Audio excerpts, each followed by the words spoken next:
We ought to obey God rather than men.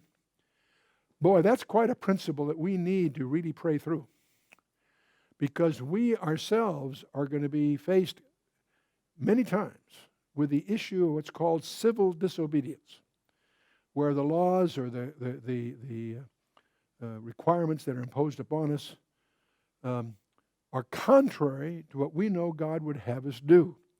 And that puts us in a very strange conflict, because Romans 13 and other passages tell us that we should abide by the laws of the land. We're not here. You'll notice that there was no attempt in the Bible for people to try to straighten out the political situation. The king was the king. He was appointed by God. You may hate him. He may be bad, but he's still appointed by God. So there's a duty there of to a certain level of obedience. Keep the peace. Be peaceable among all men and so forth. But there is a point at which it is appropriate to stand tall.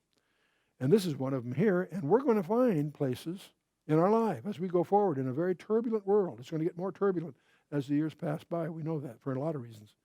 And we're going to be confronted with a similar situation where we're going to have to choose to be very unpopular, to be a biblical Christian in many, many places where it's been very comfortable is not going to be comfortable. It's not going to be politically correct anymore.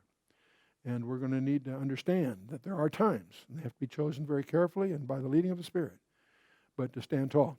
And here, that's what Peter does, just that. He says, we ought to obey God rather than men. Here it's crisp and definitive.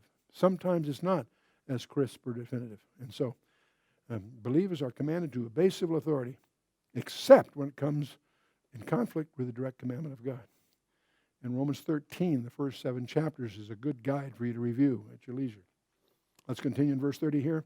The God of our fathers raised up Jesus, whom ye slew